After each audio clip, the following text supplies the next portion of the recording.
రోజు వాక్య ధ్యానము ఫిలిప్పీయులకు రాసిన పత్రిక 4వ అధ్యాయము 13వ వచనాన్ని ధ్యానిద్దాం.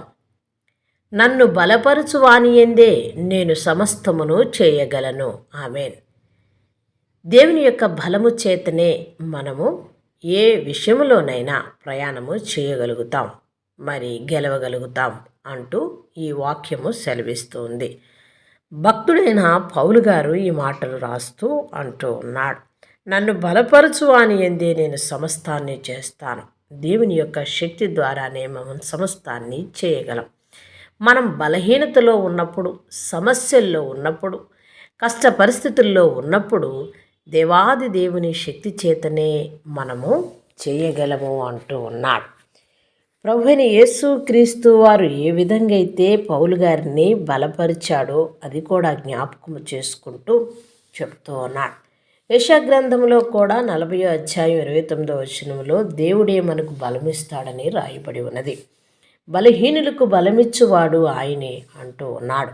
ఏ పరిస్థితుల్లో నీవు బలహీనంగా ఉన్నా ఆ పరిస్థితి నుంచి దేవుడు మనల్ని బయటకు తీయగలడు.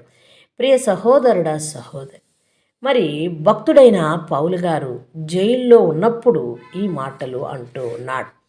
ఆయన ఏ స్థితిలో ఉన్నప్పటికీ ఆయన ఆ స్థితిలో సంపూర్తిగా ఆయన సంతృప్తి కలిగి ఉన్నాడు అని రాయబడి ఉన్నది. అంటే ఈ రోజుల్లో మనుషుల్ని చూస్తున్నాం, సర్వ సమృద్ధిగా ఉన్నా, అన్నీ ఉన్నా కూడా తృప్తి లేని మనుషులుగా చూస్తున్నాం. అట్టి సేవకులు ఉన్నారు, అట్టి విశ్వాసులు ఉన్నారు, అట్టి జనాంగము ఉన్నారు.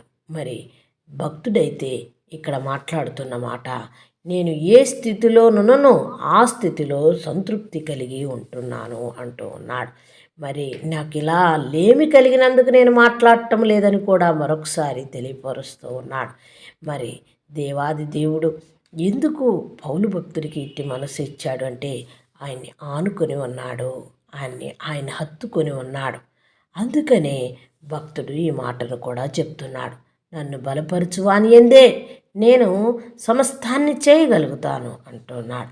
ప్రియ సహోదరుడా, సహోదరి, ఈరోజు నీవు సమస్యలో ఉన్నావా, బాధలో ఉన్నావా, భయపడుతున్నావా, అయ్యో నా పరిస్థితి ఏమిటి, నా స్థితిగతులు ఏమిటి అని కన్నీళ్లు విరుస్తూ ఉన్నావా?